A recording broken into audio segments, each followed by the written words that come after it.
Yes, because, see, the thing is that, okay, people have to realize how fast technology actually advances. Because, see, we sit there and think that, okay, if their lifespan, even alone, if you just take it blank as fact, 900 years, okay, imagine what we've done in 900 years. And let me give you an example, okay? Hold on. Back in, let's see, say in the 1500s, you know how we were, like, when, like, I guess Columbus's time, everything else, the way we were being able to do metallurgy or to cast iron and stuff, we were still doing it in sand, okay? So 500 years only, you know, since 500 years from then, from casting iron and sand, we went to the moon, supposedly. Well, we did. They told us to go away. But that's another story altogether. That's why we haven't been back. But there's evidence, even in Genesis, of metallurgy. They talk about, like, the mixing of stones together to create... in Genesis, dude, this was prior to the flood, and we don't want to even admit that there's, if you look through Genesis and the Old Testament, there's evidence of not only, they talk about Leviathan, like kind of like a sea creature, like what I would picture as Nessie, coming out of the water and walking up to the roadway, the pathway, and then going back, walking back. And that's actually, if I found it, I think it's named Behemoth. If I looked it up, I could find it. And then I was looking, I finally found that Deuteronomy one. The Deuteronomy 30 is where it actually talks about man being outward beyond earth in the heavens. Yeah, it says, even if you have been banished to the most distant lands under the heavens, from there the Lord your God will gather you and bring you back. And, okay, why would they say that?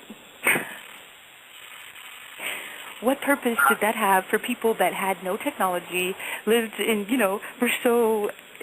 It's kind of crazy. Okay, we think caveman lived in caves, and all we find is art and everything else. We're actually starting to find that they lived in houses, that they actually had wood homes and everything else, that those were made for their art and for things of that nature. Yeah. They had technology. May I say that a great thing to put in the chat room, if there's anybody there on Monday morning, is ancientmanuscripts.com.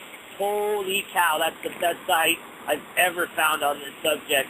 And you can actually get college credit through ancientmanuscripts.com and take their courses. There's a couple places. There's also what is it called? I've got some links. I've been doing so much research. I've like overwhelmed of information. There's a college that actually has some of the older texts that you can access, even images, and what else in there? I'm sorry, a little lost.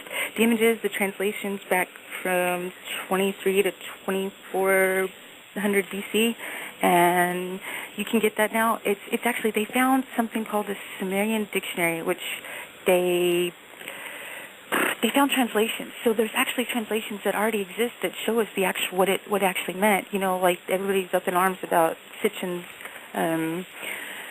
translations. Well, now they've actually had for quite some time apparently this dictionary that's been in existence for quite a while.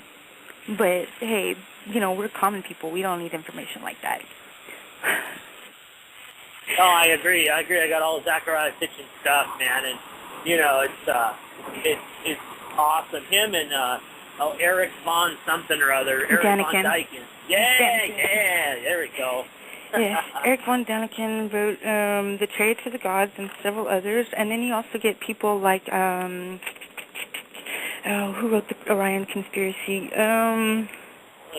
Patrick Vernon. He's the Pyramid of the Apocalypse, the guy. Yeah, that was a although great book. he's actually have him as a contact on Facebook. We've talked. I was asking him the other day about the galactic alignment, and he actually responds. He's a really nice guy. Yeah, they talk about galactic alignment on that lost book of Notre Dame too. It's kind of weird. And it's all connected, but people don't want to pay attention. And we all would see. The thing is that okay, if you're religious and you're told by a preacher all this stuff, the preacher's not going to tell you that he still actually supports the theories of evolution, because that keeps you in check. They don't want to tell you that people were smart back then, even though the Bible says it in many places about the technology they had. When you think about Lot, Sodom and Gomorrah, they were extremely, and this has to do also with the nuclear fallout, because if you explain like them turning to salts and pillars of ash from cities of sin that were highly technological. There you go. It all shows things that people should pay attention to. But see, when you're sitting in church now, most people have a Bible, but how many actually read it? Exactly. I talk about the giants. They go, what are you talking about? Right. Yeah, and I said, look, they read it, but they've never understood. All right. Well, hey, guys, I hate to do this. I've really got to go. Knucklebones was going to call in, but I don't see him on there yet.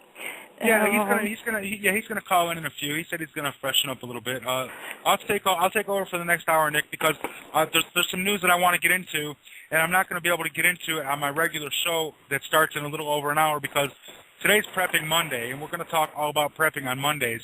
So there's some news that I do want to get into, and hey, thank you very much for filling in this extra hour. Thank you. Yeah.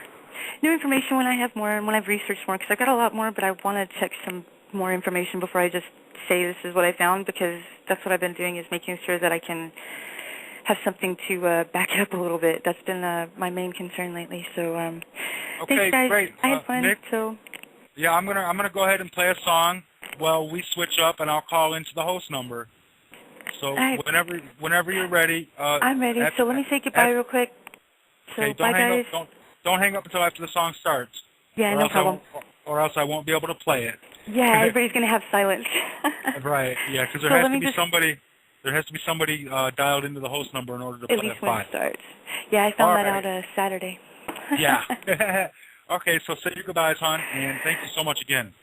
Oh, yeah, no problem. Okay, guys, this is Nickie, of course, Rise Above Dehumanization, which is exactly what all this is trying to do, and let us know that, just realize that we are an amazing, amazing being and that we can really do more than you realize. So have faith in each other and yourself, and let's stop all this fantasy and realize that maybe it's history as a way to tell stories, and let's go looking for our true past and not let them keep hiding it. Because if we search, if you have the question, the answer will be there.